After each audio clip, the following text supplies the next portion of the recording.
Welcome, everyone, and thank you for joining us today. In this session, we are going to take you on a very practical journey from data to intelligent action and show exactly how AI on Databricks is empowering the next wave of innovation.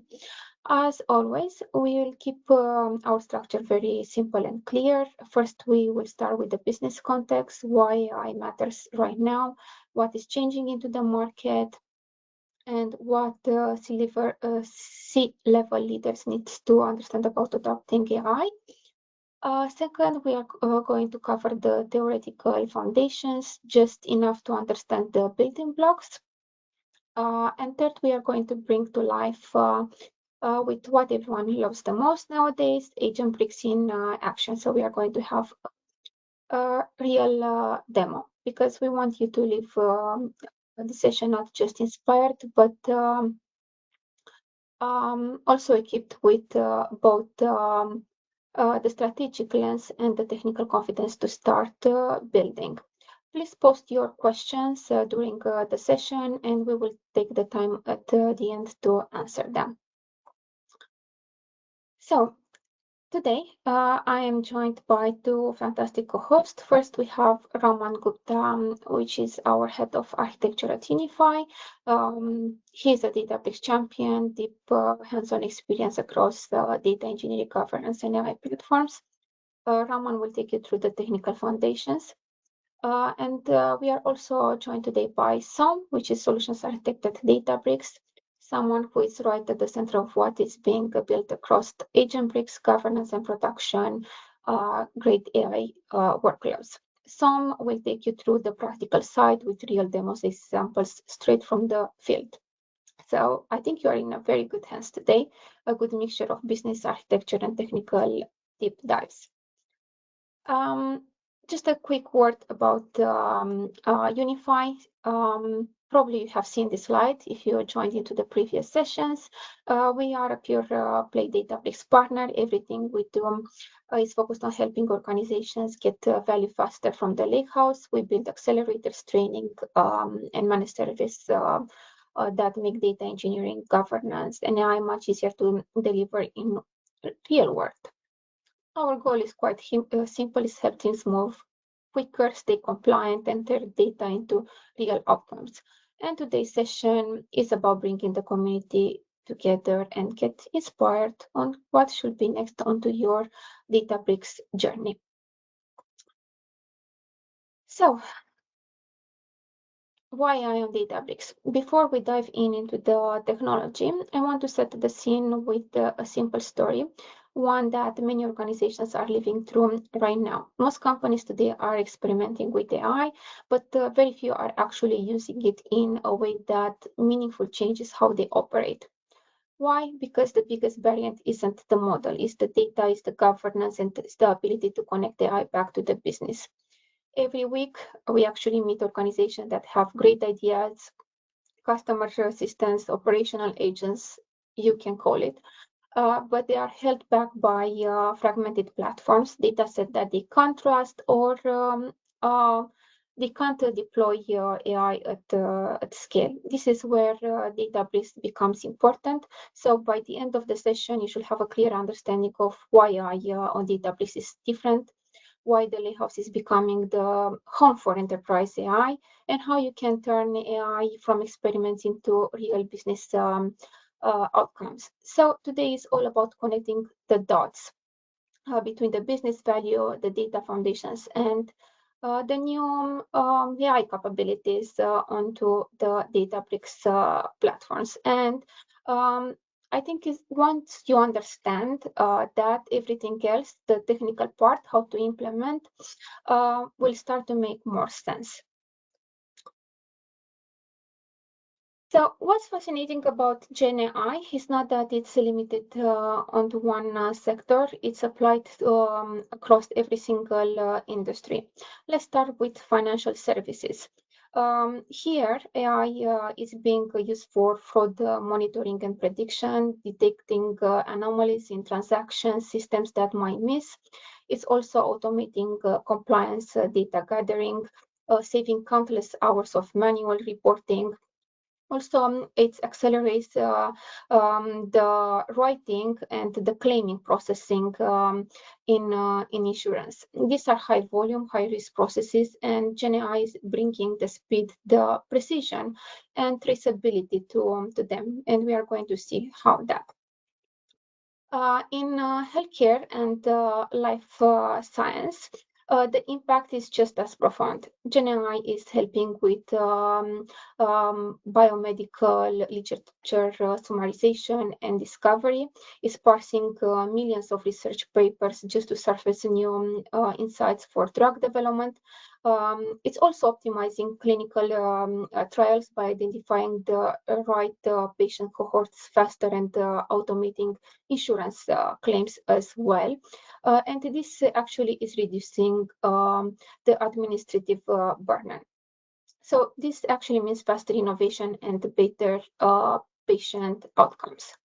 As we move on to the communication and media and entertainment, the focus in here is on hyper-personalization. GenAI tailors content to each viewer or reader in real time. What you actually see is uniquely yours. It is also enhancing customer support and self-service, where AI assistants understand tone and context, and driving intelligent content creation and curation.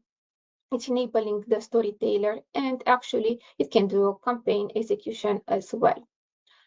As we are moving on to the retail and customer goods, GenAI is transforming the customer journey end to end.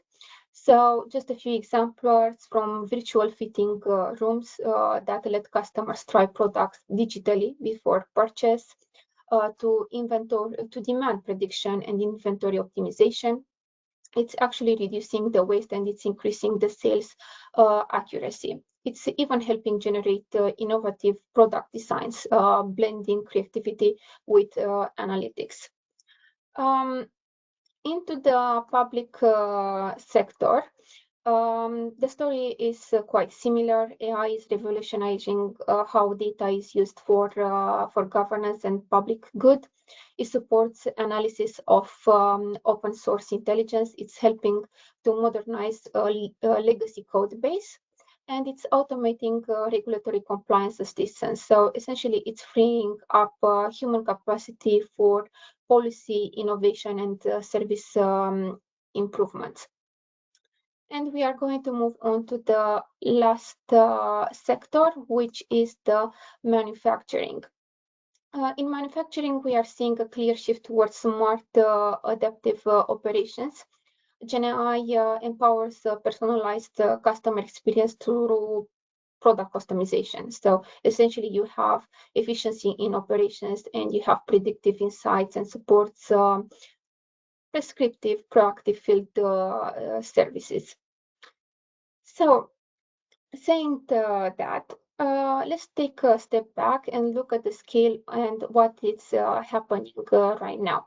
91% of the organizations are either experimenting or actively investing in generative AI. That means that every company is trying to figure out how to apply this technology, whatever in productivity, customer experience, or product innovation, as we saw it before. And it's not just experimentation for the sake of it. 70% of the CEOs now believe that companies who master GenAI will have a clear competitive advantage. This isn't about future potential anymore. It's an actual priority. Leaders know that if they don't act now, they risk being left behind. But what's even more powerful is the human impact. Studies show that 40% increase in performance among employees that use GenAI tools in their day-to-day work life. Whatever that is, writing content, generate the code, the design, or analysis of the data. AI is not just transforming the technology, it's actually transforming how people work, create, and rethink.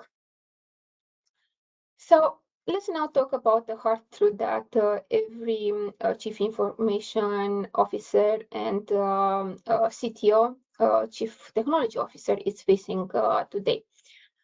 Nearly 90% of generative AI projects never make it into production. And this is not just a random number. It is backed by both Forbes and an MIT report showing that most pilots stop before delivering any measurable business value. When we talk to leaders across industries, the reasons are always the same. A few key points of friction keep them repeating actually the same things. So first of all, integrating. Most POCs or pilots are built in isolation. They use demo data or sandboxes that don't reflect the complexity of enterprise systems. When it's time to connect to real production data, governance and quality pipelines, everything is being slowed down. Second is proving. Everyone can build a demo. The challenge is proving production-ready quality, accuracy, explainability, and reliability that can stand up to enterprise standards. And this is where many projects actually collapse because those validations take time, data, and ML ops maturity. Third is the balancing. Even when teams succeed technically, they struggle to balance the cost, the governance, and the return of investment. Scaling actually from POC to production suddenly exposed compliance gaps, budget overruns, and operational friction. And finally, the operationalizing behind. So lack of automation, observability, and version control slows down every single deployment. Without clear workflows and platform level support, models remain stuck in notebooks instead of serving business users. So when we look at this landscape, it's not that GenAI doesn't work, is that enterprises haven't yet built the operational muscle to take it beyond the pilot stage. Now, even though the excitement around generative AI is massive, the path to production remains one of the biggest challenges for every organization.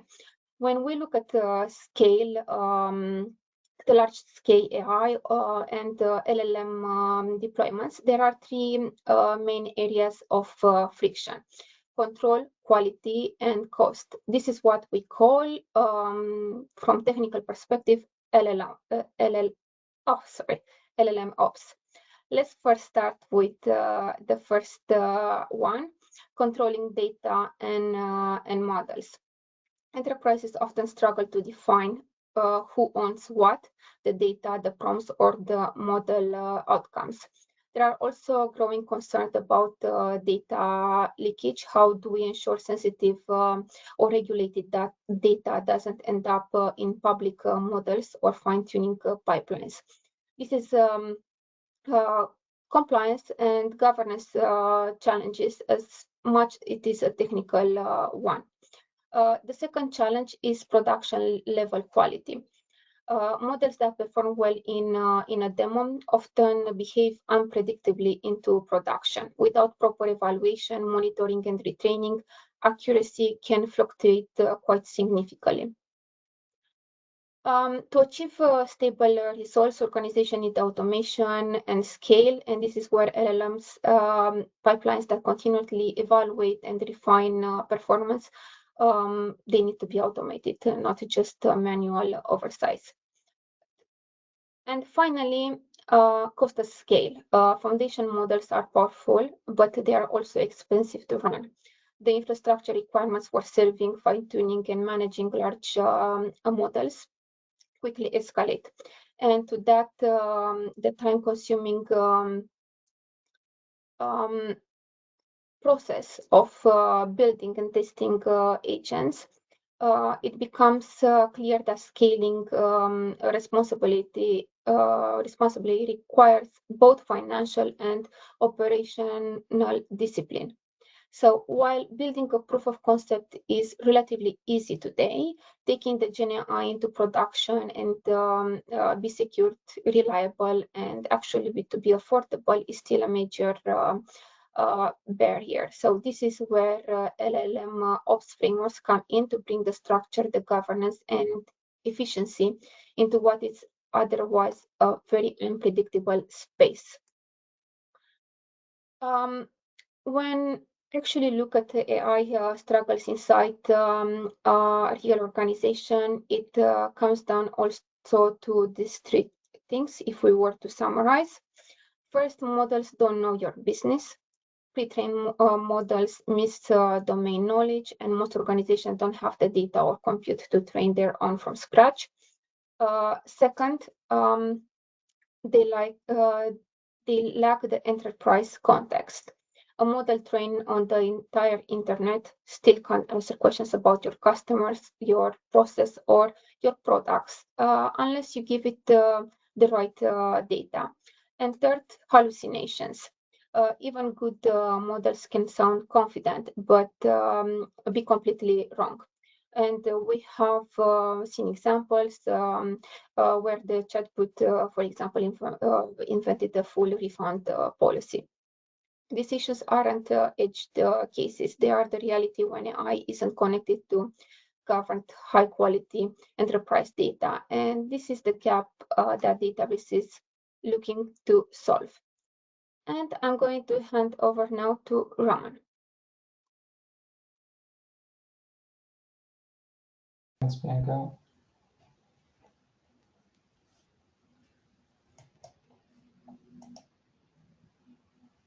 Oh, we can see my screen? Yeah. Fantastic. Okay. Thanks, Bianca, for providing the business context as well as the number of use cases and also the challenges, okay, which comes with the Gen AI or the AI, not just as a buzzword, but also with the implementation. So why the AI on the lake house? Okay. So I think Bianca briefly touched base on that particular part. If I just go to the next slide, yeah. So most of these LLMs, okay, every other day I think there is a new LLM or the LLMs versions are released by most of the organization, the senior technical organizations. Now they are really good for the general intelligence, okay. These are the foundation models which are trained on a very broad data sets, okay, and they are yet disconnected from the business data, what is important for your business, yeah. So everyone wants to use that general intelligence, but they want to apply on their own business data. So earlier we always heard this, we want to democratize the data, and now we want to democratize the AI within the organization. So general intelligence, because it is missing your data context, hence that the next word is the data intelligence. So data intelligence is essentially the general intelligence applied on your data, okay? So AI applications which are connected to your applications, your data to solve your domain specific problem.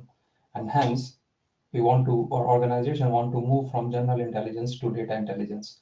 And that is the reason that you want to do the AI on the lake house, because the lake house, which is built using the Databricks, we already know about it, that it is a unified platform which is combining all your data sets, where traditionally we have been doing the data warehousing, the business intelligence. We have a number of ETL applications, real-time applications, real-time analytics, which is available. But this was still a bit of a reactive approach slash more of, analytical approach, where you go and find this information out of it. You do have the orchestration layer. But when we club the AI models on this platform, or with your all unified data, with the unified governance on it, you get the data intelligence engine, okay? And that is the core region where you bring AI models to your data. So all your data, which is unified and stored into your unified data platform, you apply the intelligence on it. Now, Bianca touched base on this earlier on the journey. Before anyone jump onto the AI, they do need to sort out their data platform first, okay, because that is the foundation. And we still need to streamline your data, still need to have a good model on the data, good controls on the data. AI is not going to take away that, okay? That is still a foundational requirement for you to apply AI onto your data to provide your data intelligence engine, okay? So there is no silver bullet that you just apply the AI, forget about your data cleansing, all your bronze, silver, gold layer. You still need to do that, okay? The governance is still very much part of it. Okay, so how you build and deploy your own AI applications on the Databricks. So Databricks, it provides you a number of tools, class features, and the platform where you can start your AI journey. So let's look at a few of the key features here. AI Playground. We all love prototyping, don't we? So AI Playground is a chat environment for your large language models, okay, where you can interactively test, prompt, and compare your LLMs, which are actually integrated with your data. So you can apply, do these prototyping. You can do a very basic, the LLM chatbot, or you can do a tool calling agents. So when you do these question answering bots or even the tool calling agents, essentially you can compare number of LLMs, look at how they are performing, what outcome whether you are getting. You can provide the system context into it, or system prompt. You can set it up upfront, and it's a very simple chat environment, no massive setup. You just need to choose your model and just start playing with it. Now, what does it mean? That you don't need to set up a massive environment. You straight away go experiment with the tools, experiment with the LLMs. You don't need to be an expert to find out that which LLM you want to choose. Number of LLMs are already available. You can obviously have other LLMs hosted on it, and you can still use the AI Playground. Now, once you have done the prototyping, AI Playground also provides you the notebooks, which you can straight away take it and then start building on top of it. Okay. The next one is the Mosaic AI. Now, this is the complete framework for the agents, which you will use to build, evaluate, deploy, and monitor. We will talk about it in the next slide. Agent bricks. Now that's the talk of the town, right? Everyone is talking about the agent bricks, and it's a very simple interface which streamlines the process to build domain-specific agent system for you. And we are lucky to have Som today, so he will take us through that agent bricks, and he will also show us the demonstration at the end. Okay.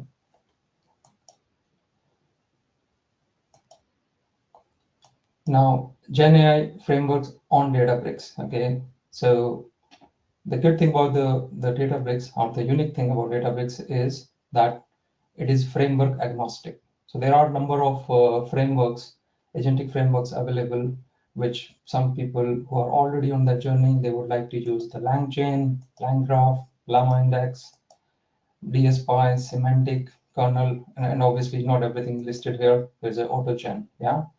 So you can build directly onto the Databricks with a full access to enterprise AI capabilities, okay, with the full data governance and the scalability. Nobody is forcing you to choose one ecosystem. Databricks lets you bring your own tools, combine all of them with powerful governance, lineage, and the cost management, which is already part of Databricks platform. And of course, all of these framework you use to work onto your own data sets to do prototyping. Either you want to do the prototyping on the LangChain, or you want to create a multi-agent system with AutoGen. You can do it securely and collaboratively on the Databricks, and that's where you would like to use or develop your GenAI frameworks onto the Databricks. So you have the data, you have the frameworks available. There is no binding to it. You can just try various models. You try the various frameworks on your data, and then you pick and choose, and go from there. I'll just go to the next one. So this is Mosaic AI. Now, Mosaic AI is a framework which supports both simple and complex GenAI applications. Okay, we will talk through each of these pillars. So we understand that obviously Mosaic AI framework that is used to build, evaluate, deploy, and monitor. Yeah, so these are the 4 pillars. Each of these have a number of tools available which you would use for each of these steps. But before we go to these steps, don't forget that data intelligence feature, it is still part of this ecosystem.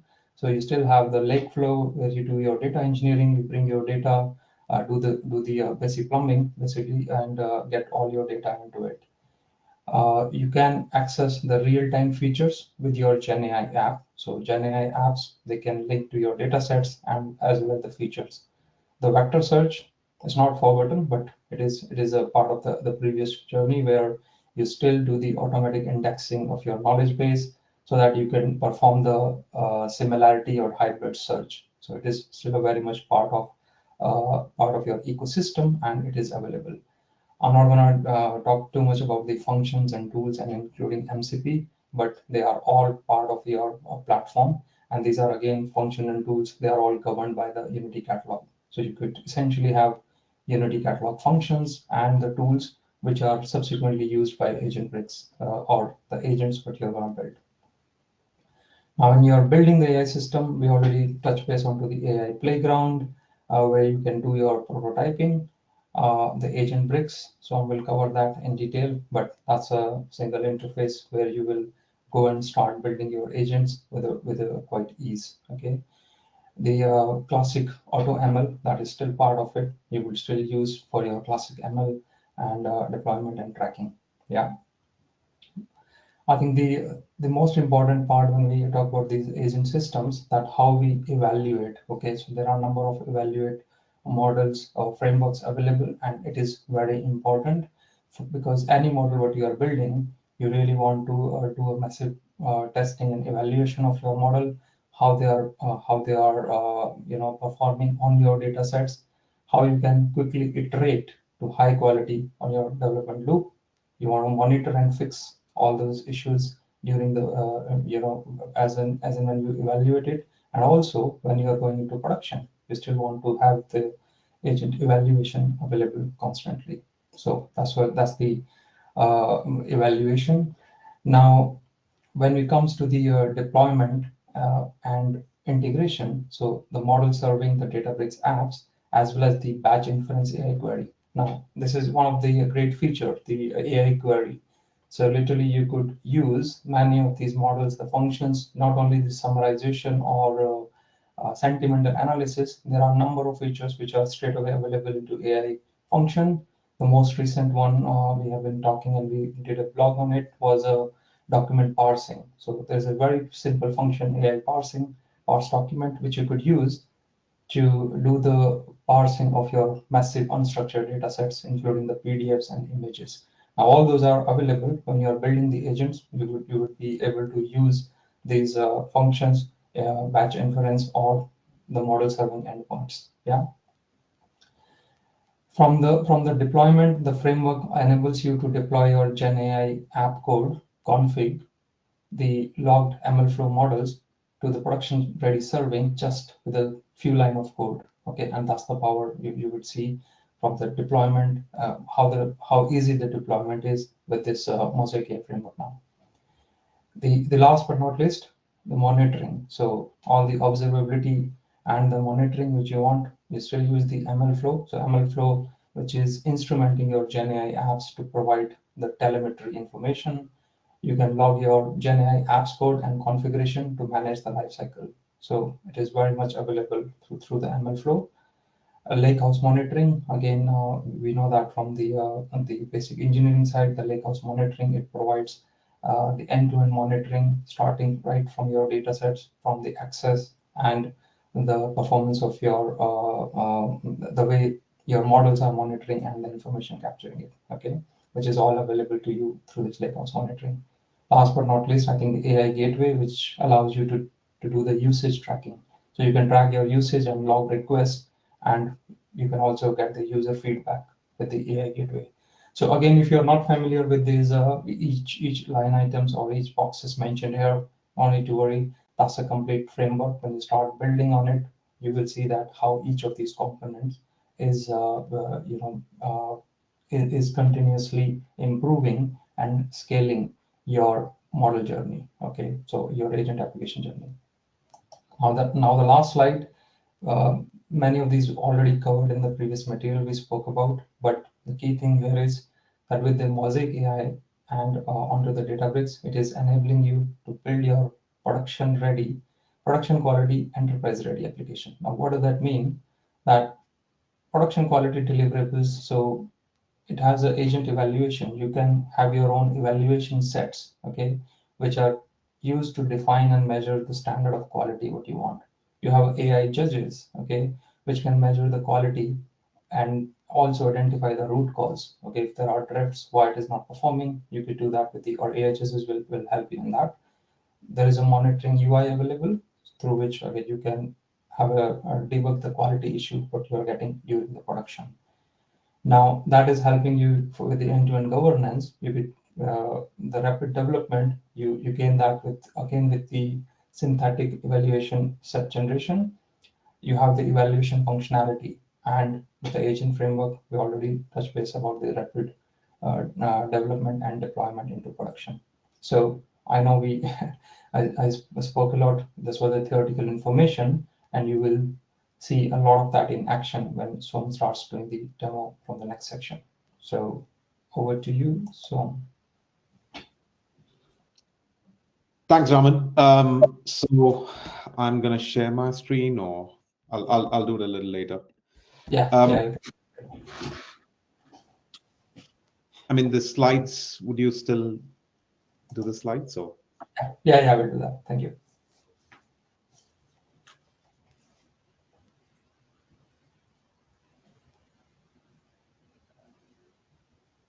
Sorry, Som, you want to take control of slides? So.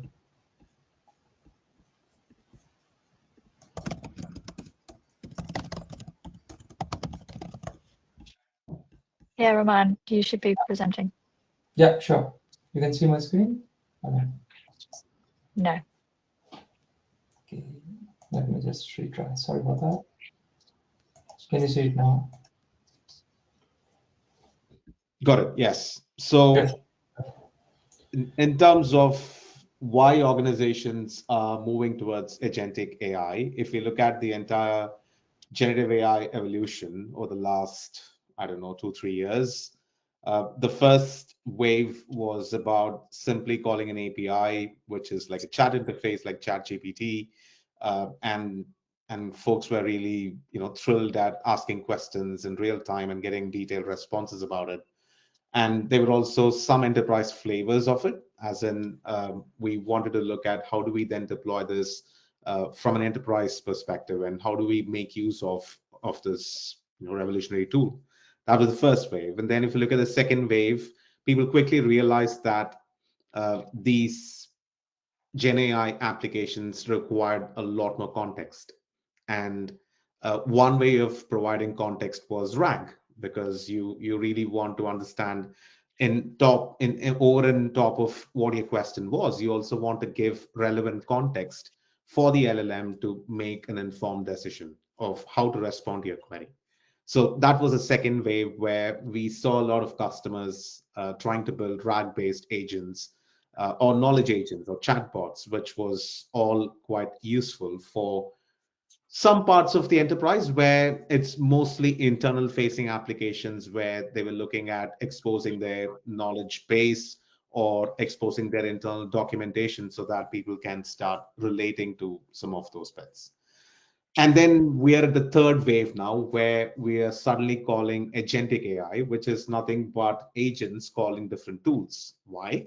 Because if you look at the entire RAG-based application, it was all based on vectorizing your documents or links or PDFs or anything. You chunk it up, you create embeddings based on an embeddings model, and then push it to a vector database.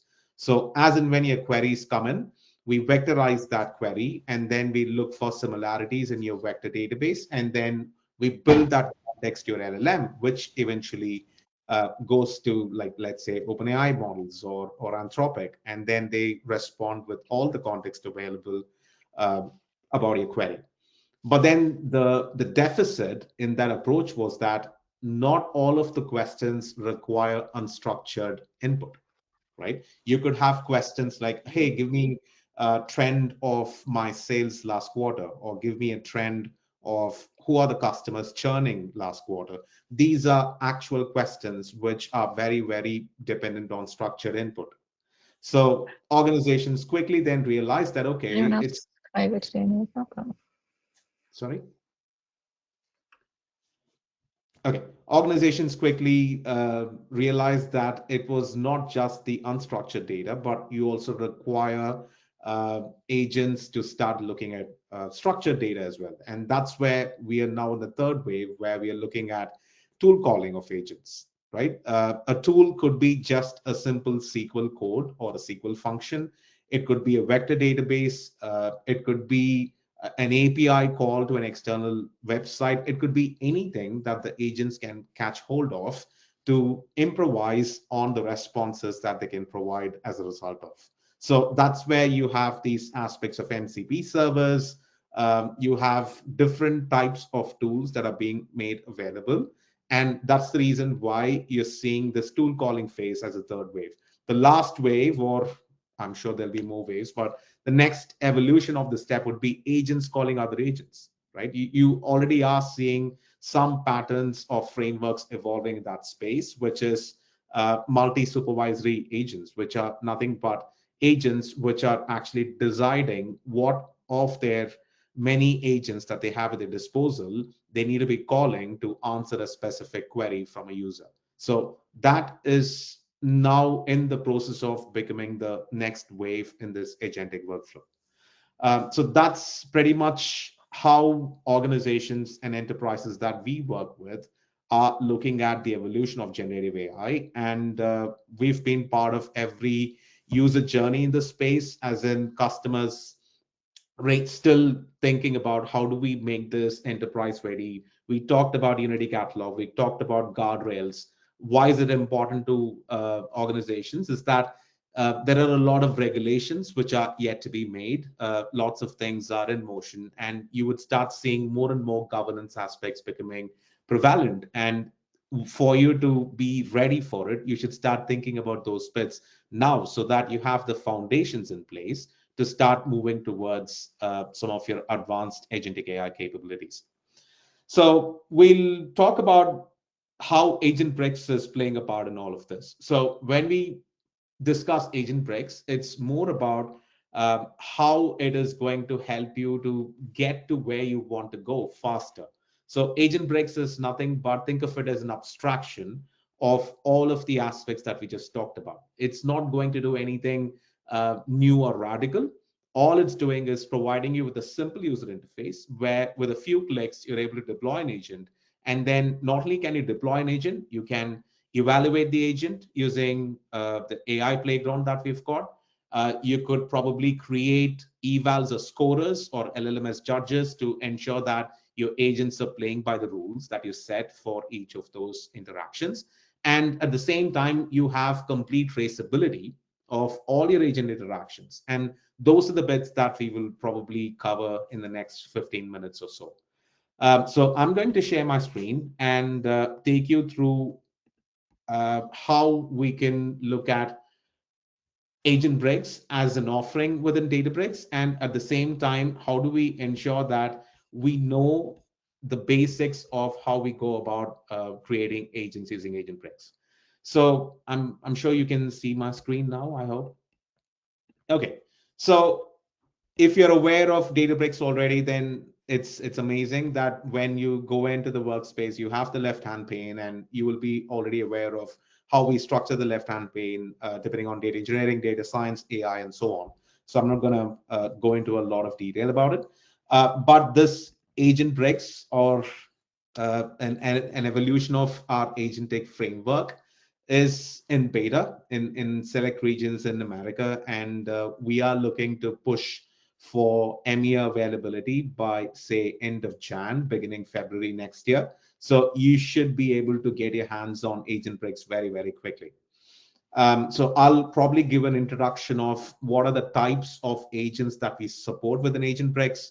And then I can run you through how you quickly create an agent, what are the aspects that you have to think about, and then we'll go through each of those stages. And perhaps if time permits, we can probably have some Q&A in the end. So in terms of agent breaks, we've got information extraction. So think of information extraction as, let's say you've got a bunch of PDFs. You want to do entity recognition. You want to kind of do a classification of the information. You want to do information extraction or summarization. These are fairly discrete tasks, which you would have, I don't know, created an application using GenAI stack, and it was actually performing those actions pretty well. So this is nothing but a simple abstraction of how you want to do this. So it's like a couple of clicks. So you would give your information extraction agent a name.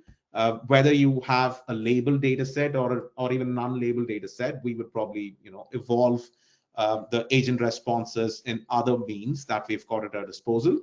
And then you could probably provide it some text data. So it could also be in a table, or it could be a PDF. Basically, whatever information that you've got, which can be used to create an agent, is what you'll do here. And that's it. Once you give these couple of inputs and then say create agent, your information extraction agent will be deployed using a specific vector index. So if you're aware how all of these come to be, even for Knowledge Assistant, you require a vector index at some stage. So we automatically create a vector index for you. We automatically create a model serving endpoint for this agent. So the moment you say create agent, we do all of the aspects that you normally would be doing otherwise manually, and manage that infrastructure otherwise manually. We do it all of that automatically for you. So that's what I meant when I said you've got a lot of abstraction, which is what Agent Breaks is bringing to the table.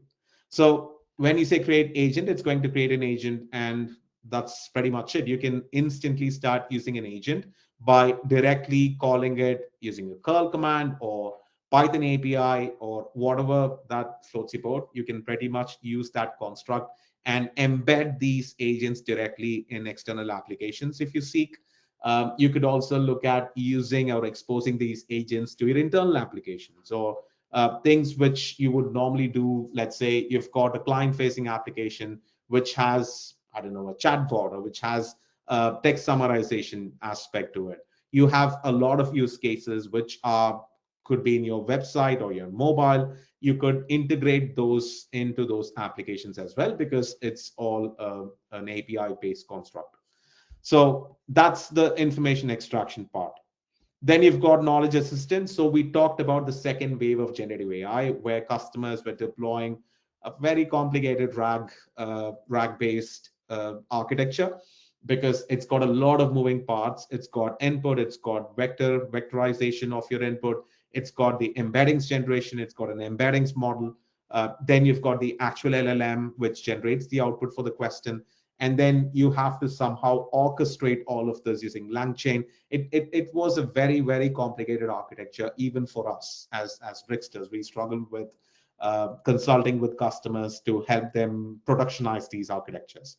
So what we've done essentially is to take that complication and then completely abstract it away and say, hey, if you want to really do a knowledge assistant, all you have to do is give it a description, give it some knowledge sources. So in this case, it could be your existing vector index. So let's say you've already done the hard yards of taking all of your SharePoint documents, or taking all of your internal Google Drive documents, or your knowledge base articles, and you've already vectorized it. You could take advantage of it. So you don't have to really reinvent the wheel here. On the other hand, if you don't have that, and if you're looking at, okay, I'm going to build a brand new knowledge agent for my client-facing application, so that's where you could start using your existing documents or PDFs or anything, and push that into a Unity Catalog volume, which again is fully governed with the confines of Unity Catalog's privilege model. So you are pretty much secure in using your files or your knowledge base articles to reside safely within Unity Catalog's purview, right? So you've done that already. And once you've done that, you would select what those articles are. So I've got some examples in terms of how you would select those articles and how would you create an agent. But I've already created an agent because it takes about 5 to 10 minutes to do that. So if you look at let's say, an existing knowledge-based agent. I create this for my customers, where you would pretty much describe what the agent is doing. And this is the sync, which is automatic, as in every time you push new data or new information or new PDF files into the location, you could run a sync and you could update the agent. So the moment you run a sync and update the agent, of course, all of these are API driven as well. I'm just showing you a UI flavor of it. You could then update the agent's context with more and latest information as you please. So once you've done that, you could pretty much start asking questions like, why is my...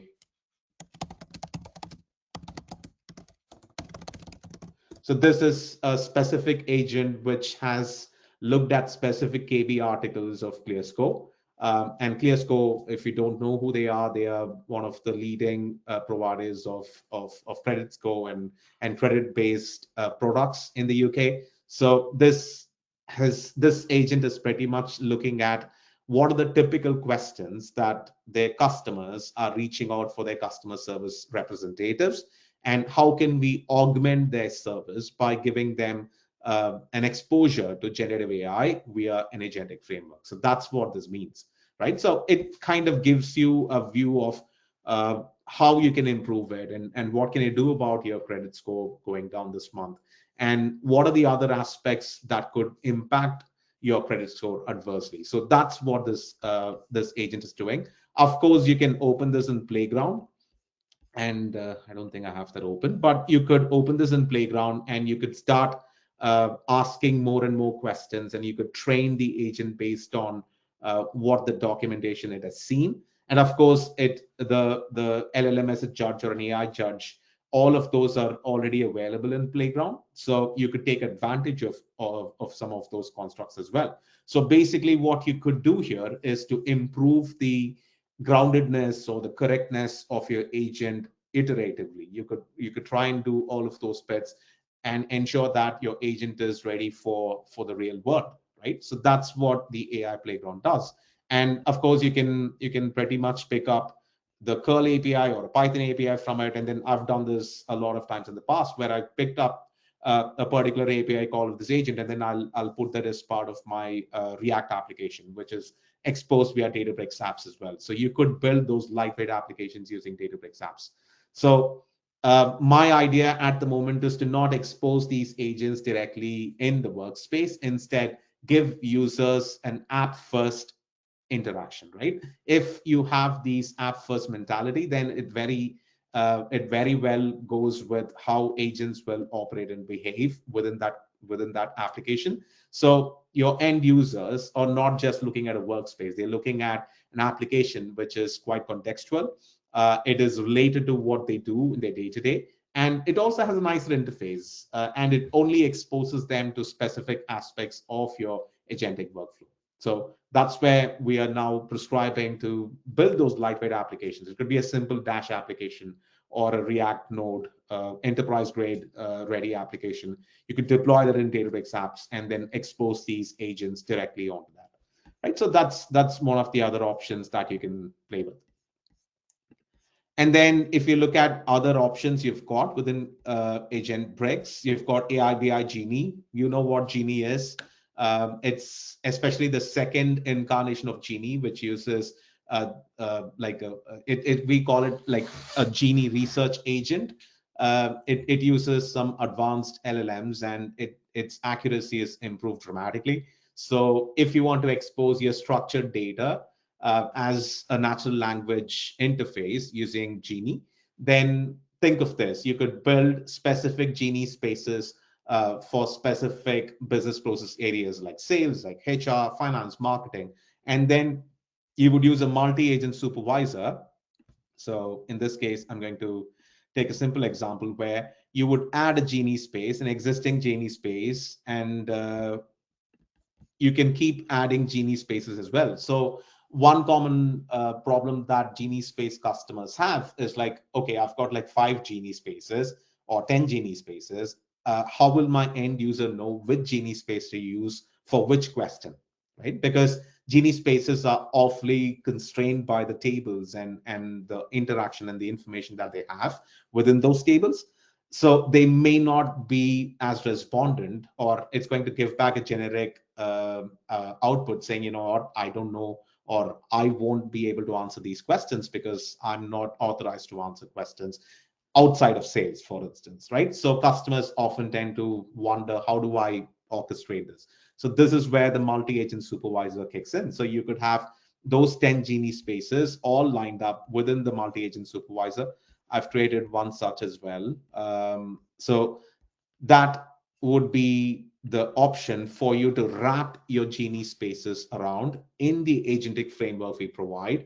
And of course, this again is served in model serving as well. So you could pick up the API for this, and then you could embed in a Databricks application or your front end application. So it kind of elevates the way you are currently doing generative AI, or natural language based querying or natural language based information processing within Databricks. You're suddenly elevating that and democratizing that to people who've not really used it before, or making it a lot easier for people who are currently using but struggling with the context switch of different Genie spaces that they've got.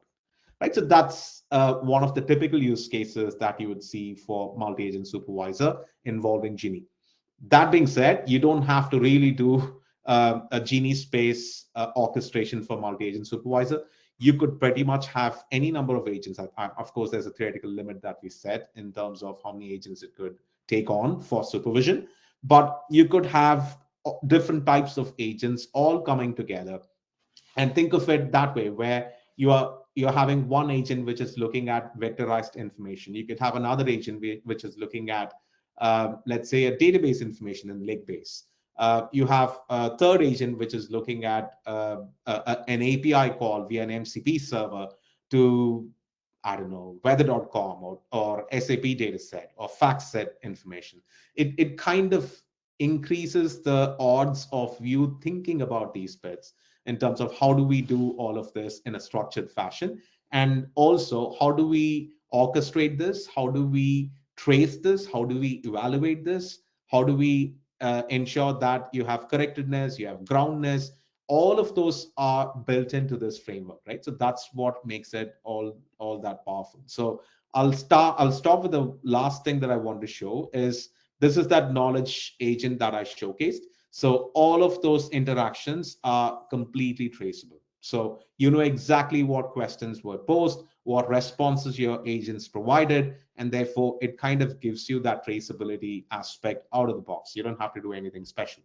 But if you want to add scorers, I've not added any for this, but you could start adding scorers either using a default that we provide. So we provide correctness, guidelines, like I told you, retrieval groundedness. All of these are very, very important when you expose these agents to the real world. So you have the capability to kind of restrict and train and correct and evolve how your agents behave in the real world. So that's where you could start putting together some of these bits. And you could run some labeling sessions. So if your agent is consistently getting some of those questions wrong, you could probably add some labeling sessions as well for it. That way, it kind of gives more grounded responses or better responses. And you can also improve the quality by adding questions and guidelines. So I've added one, but you could add as many, or you could import it from any existing elements that you've got going. So that way, it is kind of improving its quality over time based on how you think the agent should respond. As in, how would human respond is the question that you have to ask, and then provide the guidelines and questions for it so that it learns from that experience. So that's pretty much all I had in terms of what we can do with Agentbricks.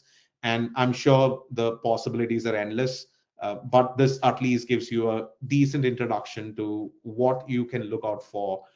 What are the things that you should be watching out for when it comes to agent tool calling, and what are the capabilities that we have within Databricks to ensure that your agents are grounded, it's providing the right information, it's not spitting out PII data, for instance, because there's Unity Catalogs governance going. So you've got all of these constructs in place so that you are having all the tools necessary for you to take the next step in this third wave of generative AI's evolution. So thank you, and back to you guys, Bianca. Thank you very much for the presentation. I do have some questions, if that's all right with you. Could you please tell us how much does Agentbricks cost? Because it's one Yeah, of the often questions we receive now around technology and it's features.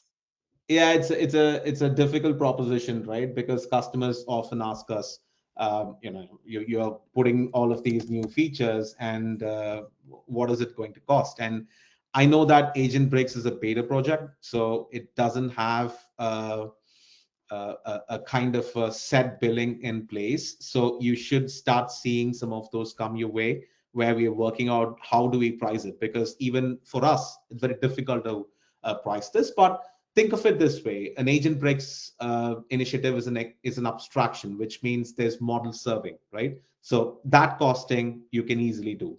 Then there is vector index. That costing is available on our website. So these are the most important elements that will attribute to maybe 95% of your cost. So yes, you have to cost it somehow. You have to bubble it up to your execs to say this is what's going to cost us. In the meantime, before we come out with our official pricing, just have these two: have your model serving costing and your vector index costing handy, so that you can work out what your agent is going to cost. Okay, thank you. So we have looked at Agentbricks, how we can use it, but can you please tell us how Databricks is ensuring enterprise-grade governance and safety when we are going to deploy these agents? Yeah, I mean that's again it's a very interesting question, where we also had information which oftentimes gets lost, because people think that, okay, it's an OpenAI model. Is it going to kind of save our data or store our data in OpenAI, or is OpenAI worst case going to use our customer data and train its models? So the way we deploy our models, or on OpenAI or Anthropic or Gemini models, is like we've got our own tenant. Databricks will have its own tenant on OpenAI or Anthropic on those clouds. And we also have an enrollment to these organizations' data retention offering, which is like there's a zero data retention offering, which means we are enrolled for that. So these organizations do not use the data submitted via our APIs to train their own models. Of course, the data is encrypted in transit. It's TLS 1.2 encryption applied through and through. So you don't need to worry about, okay, is the data going to be plugged out in the mid-air during the transit, or is OpenAI storing any of this information? Like I said, we don't store any information. Of course, we'll pass that information over to these models, because the inferencing needs to happen at their end. But you can be rest assured that we are very, very careful about all of these bits. But if you still have any questions around security or legal, reach out to your Databricks representatives or reach out to us, and we can definitely go through all those details as well with you. Sure. I think there is one more question perhaps linked. That is, how do you apply the RBAC or ABAC on your structured and unstructured data, which is obviously used by Agentbricks? Yes, I think in a way, RBAC to an extent, but ABAC is more for structured data. So I wouldn't attribute ABAC's guidelines to unstructured data, but structured data, yes, you can apply your PII tagging or your automated PII detection, so that the tables, the base tables, which let's say is holding your knowledge base articles, or it's holding your customer data, you could ensure that the base tables are fully governed using Unity Catalog, and therefore you apply those constructs on top of UC itself, so that any information that Agentbricks views or sees or uses is actually the information that's already been safeguarded using Unity Catalog's prevailing governance model. So that's how you should be looking at it. The impact of not doing a thorough foundation of your data estate will be immense. So before you embark upon just clicking like 3 clicks like it did and put a model in production, ensure that you have done all the hard yards of ensuring that you've got a very good foundation governance in place. Use AI guardrails because that's very important. You don't want your agents or anything that leaves Databricks to spit out PII or anything. So use guardrails for sure. Use your tracing to your advantage. Use LLM scorers because that's also very good to kind of use so that you know that your agents are behaving properly most, if not all of the time. So have all of these in place so that even if agent Rex is kind of letting you to do these things very quickly, that doesn't mean that you don't spend time on all of the other aspects of governance. Fantastic. Thank you very Thanks. much. I think that was our last question from the chat. Thank you for coming today and doing this webinar with us. Was a pleasure. And thank you as well for attending. This is the first webinar on GenAI. It was more of an introduction firstly, but we are going to have in December one on ABG. So please check out our meetup page and the LinkedIn because we are going to share more. And if you want to learn more about GenAI on Databricks, please go to the Databricks community and on the Academy, as you are going to find so many resources on this topic. Thank you, and see you Great. next time. Thank you. See you next time.